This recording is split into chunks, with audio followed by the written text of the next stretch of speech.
నమస్తే రమ్మగారు. నమస్తే జయ. ఏదైనా మంచి కథ ఒకటి చెప్పండి రమ్మగారు. బ్రహ్మరాక్షసుడి కథ చెప్తాం.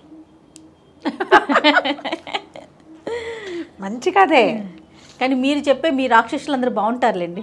మా రాక్షసులు మంచివాళ్ళు. అవును చందమామల బ్రహ్మరాక్షసుల కథలన్నీ బాగుంటాయి. అవును రమ్మగారు, క్రూరంగా ఉండవు. మీ రాక్షసులందరూ మంచివాళ్ళు. మంచి వాళ్ళండి. అలాగనే కొంచెమే కేకలేస్తారు, ఎక్కువ కేకలేదు. అంతే. పూర్వం అట ఒక ఊళ్ళో ఒక భాగ్యవంతుడు ఒక ఆయన ఉండేవాడట. ఆయనకి ఎన్ని వేల ఎకరాల పొలాలో ఉన్నాయి. కానీ భాగ్యవంతుడికి ఒక పిసినారితనం ఉంది. పని వాళ్ళకి డబ్బులు ఇవ్వడం ఇష్టం ఉండదు ఆయనకి. పాలేళ్ళకి డబ్బులు ఇవ్వాలంటే ప్రాణం పోతుంది. పొలాలు ఉన్నాయి, మరి పొలం వ్యవసాయం చేయాలంటే కూలీలను పెట్టద్దు, మరి దమ్ము దున్నాలి, దమ్ము చేయాలి, నాట్లు వేయాలి, ఆ తర్వాత ఏదో మందో గిందో చల్లాలి, మరి తర్వాత ఇవి తీయాలి, ఏమంటారు కలుపు తీయాలి, ఆ తర్వాత ఎన్ని పనులు, నీళ్లు పెట్టాలి, నీళ్ళు ఆపాలి, తర్వాత కొయ్యాలి, తర్వాత కట్టేతలు, తర్వాత నూర్పిళ్ళు, చిరగటాలు గిరగటాలు, ఎన్ని పనులు. మొత్తం ఈ ప్రోగ్రాం అంతా మనుషులతోటే నడుస్తుంది. వ్యవసాయం ఒక చేతిలో మన ఇంట్లో మనం ఓం ఓం అని మనీ ప్లాంట్కి నీళ్ళు పోసుకోవడం కాదు కదా, బోళ్ళంత పని ఉంటుంది. ఈ పనులన్నిటికీ డబ్బులు ఇవ్వడానికి ప్రాణం ఒప్పేది కాదు ఆయనకి. ఏదో ఒకళ్ళో ఇద్దరో పని వాళ్ళు ఉండేవాళ్ళు, వాళ్ళే ఎలాగోలాగా చేసేవాళ్ళు, ఇంత అయ్యేది కాదు. అయితే ఎకరాలకు ఎకరాలు బీడు పట్టిపోయి ఉండేది ఆయనకి, పనివాళ్ళు లేక. వాళ్ళ ఆవిడ చాలా తెలివిగలది, కానీ ఈయన్ని లొంగదీయలేక ఆవిడ ఊరుకునేది. అయితే ఏమైంది, ఆయన చాలా దుఃఖంగా ఉండేది. ఆయనకి పొలాలన్నీ బీడు పట్టిపోతున్నాయి, ఏవి పంటలు లేకుండా పోతున్నాయి, డబ్బులు ఉన్నాయి, ఇంకా ఆయన దగ్గర క్యాష్ కూడా బోల్డంత ఉంది, పొలాలు కూడా ఉంటే బాగుంటుంది అంతే. అయితే ఏమైంది, ఓసారి చాలా చింతాక్రాంతుడుగా కూర్చుని ఉన్నాడు ఆ పొలం దగ్గర. ఓ సన్యాసి ఆ దారైపోతూ, ఏమినైనా అలా బాధపడుతున్నావు ఏమిటి అని అడిగాను. ఈ ఉచితంగా వస్తాయిగా బావిలో నుంచి మంచినీళ్ళు తీసి ఆ సన్యాసికి కాసిన మంచినీళ్ళు తాగడం పోయించి, చెట్టుకి ఏదో కాయ ఉంటే ఒక కాయ కోసి చేతిలో పెట్టి కూర్చోబెట్టాడు. నాకు చాలా సమస్యగా ఉందండి, పని వాళ్ళని పెట్టుకోలేకపోతున్నాను నేను, మరి సులువుగా పని అయిపోయే ఉపాయం ఏమో కనిపించట్లేదు, దాంతో చాలా కష్టపడుతున్నానంటే ఆ సన్యాసి ఈ మంచినీళ్ళు ఇచ్చాడు, మామిడికాయ కోసి ఇచ్చాడని ఓ మంత్రం చెప్పాట.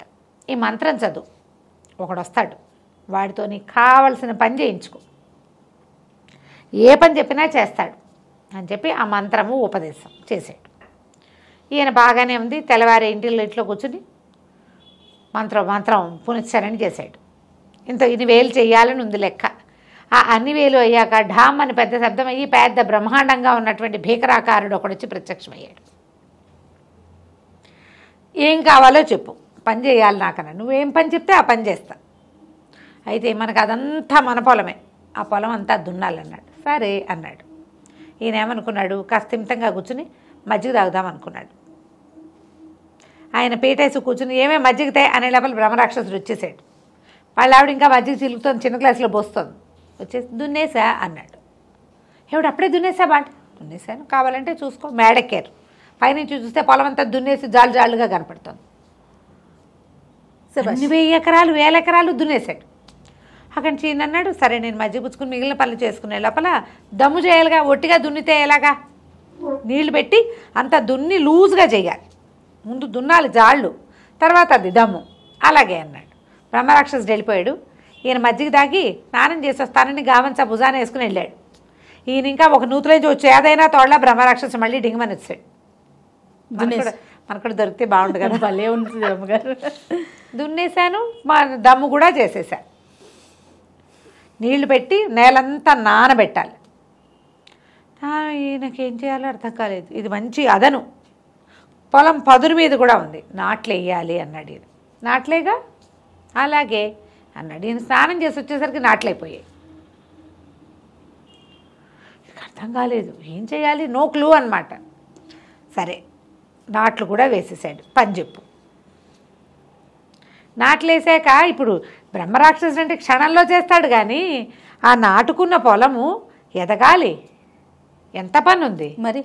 అది 2 నెలలు ఎంతో పడుతుంది. 1 నెల పట్టాక కలుపు వస్తుంది, ఇంకో నెల పోయాక కంకలేస్తాయి, అప్పుడు ఎరువు కొట్టాలి, ఇంకో నెల పోయాక అప్పుడు కదా ఎదకొచ్చేది, పైకి వచ్చేది, పొలం పైరు మీదకి వచ్చేది, ఆ తర్వాత నెల కోసేది. ఈ లోపల పని చెప్పు అని చంపేస్తున్నాడు వీడు.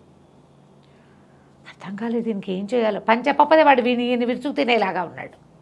గబగబా లోపలికి వచ్చాడు, భార్యను పిలిచాడు. ఏమే మరేమో సన్యాసి ఒక మంత్రం ఇచ్చాడు. ఆ మంత్రంతో ఈ మనుషులు బెడద లేకుండా ఓ బ్రహ్మరాక్షసుడు వచ్చాడు. వాడినేమో పని చేయమన్నాను. వాడు దాంతో దున్నేశాడు. తర్వాత ఏమో దమ్ము చేసేసాడు, నాట్లన్నీ వేసాడు. మొత్తం పొలంలో గ్యాప్ లేకుండా మొత్తం వేల ఎకరాల పొలాలు నాట్లు పడిపోయినాయి. పంట పైకి రావాలి. వీడేమో పని చెప్పమంటున్నాడు. ఏం చేయని అన్నాడు. ఆవిడ మధ్య చిలుక్కుంటుంది లోపల. వాడు నా దగ్గర పంపించండి. బ్రహ్మరాక్షసుడికి చెప్పాడు, మా ఆవిడ ఒక పని చెప్తుందిరా, నువ్వు వెళ్ళి ఆ పని చెయ్యి అన్నాడు. రాక్షసుడికి చెప్పాడు. బ్రహ్మరాక్షసుడు లోపలికి వెళ్ళాడు. అమ్మగారు మధ్య చిలుకుంటుంటే ఏం చేయమంటావు పని అన్నాడు. ఈవిడేం చేస్తుంది, ఇట్లా ఇళ్ళని ఒక వెంట్రుక లాగి ఉంగరాలు చుట్టూ ఆవిడది, దీన్ని స్ట్రైట్గా చేసి పట్టురా, నిన్ను సాఫ్ చేసి పట్టరా. సరేనన్నాడు. అక్కడే కూర్చొని తీసాడు. మళ్ళీ అయిపోతుంది. వదలంగానే అది మేలు తిరుగుతోంది. మళ్ళీ చేశాడు. ఇక ఏం చేసినా వాడి వల్ల నెలలు పట్టినాయి. కాదు రమ్మగారు, టెక్నాలజీ లేదు, స్ట్రైట్నర్స్ లేవు. మరి బ్రహ్మరాక్షసుడు అని చెప్పాము అందుకే. పాతకాలం వాడు కదా. బ్రహ్మరాక్షసులు ఇప్పుడు మన మనుషుల రూపంలోనే ఉన్నారు. అదే కదా. నాన్ టెక్నికల్ రాక్షసులు పాత రోజుల్లోనే ఉండేవాళ్ళు. ఇక వాడు దాన్ని లాగాడు, పీకాడు, తడిపాడు. ఏం చేసినా ఏమీ అవల. అది పుచ్చుకుని ఊళ్ళు తిరగటం మొదలుపెట్టాడు. స్ట్రైట్ చేయించుకోవటానికి. ఇక తిరుగుతూనే ఉన్నాడు. ఈ లోపల వీళ్ళ పంట పైకి వచ్చేసింది. ఈయన కూడా ఇలా రాక్షసుల మీదకి వాళ్ళ మీదకి వెళ్ళకూడదని కూలి, ఇంత పంట వాళ్ళకి ఎలాగూ డబ్బులు వస్తాయి, ఎలాగూ ఇస్తాం.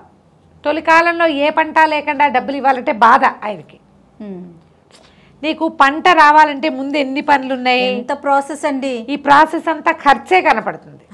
మనం పంట వచ్చాక డబ్బులు ఇవ్వడం మనకి సులువు, పంట కనపడుతుంది కదా. వన్స్ అది చేస్తే కానీ మనం తర్వాత దానికి పెట్టుబడి పెట్టలేకపోతాం. ఆయన రెడీ అయిపోయాడు. ఇతనేమో ఈ బ్రహ్మరాక్షసుడు ఆ పొడుగాటి మెలికలు తిరిగిన నల్లటి వెంట్రుకని పుచ్చుకొని తిరుగుతున్నాడు. కొన్ని నెలలు తిరిగాక ఓసారి ఒక బంగారపు పని వాళ్ళ వాకిట్లో కూర్చుని ఉన్నాడు బ్రహ్మరాక్షసుడి చెట్టు కింద. ఆయన ఓ బంగారాన్ని, ఒక ముద్దని కాల్చి ఒక మెషిన్లో పెట్టి దాన్ని ఇట్లా సాగదీశాడు. ఇతను చూస్తున్నాడు ఆశ్చర్యంగా. మళ్ళీ ఆ సాగదీసిన ఇంత కడ్డీని మళ్ళీ మంటల్లో వేశాడు. మళ్ళీ ఆ సాగదీస్తే అది సన్నగా ఆయన తీగ చేసుకుంటున్నాడు. కాల్చి సాగదీస్తారు. చల్లారిపోయాక మళ్ళీ కాల్చి మళ్ళీ సాగదీస్తారు. తర్వాత దాన్ని ఒక సన్నటి దాంట్లో పెట్టి నైస్గా లాగి ఏమనుకున్నాడు బ్రహ్మరాక్షసుడు, హే ఇది చాలా బాగుందని ఆ వెంట్రుకని తీసుకెళ్ళి మంటలో పడేసాడు. సాగదీచ్చారు. అది భగ్గుమని మండంగానే బ్రహ్మరాక్షసుడు కూడా మాయమైపోయాడు. వాడి పని పాడైతే వాడు మాయమైపోతాడు అనమాట. ఇప్పటిదాకా పని పాడయ్యేవి జరగలేదు. చూడండి ఎంత సింపుల్గా జరిగిపోయింది. ఇక ఆ బ్రహ్మరాక్షసుడు వీళ్ళ ఇంటికి రాలేదు. మనం ఇలాంటిది పింగళవారి పేకి కథ విన్నాం.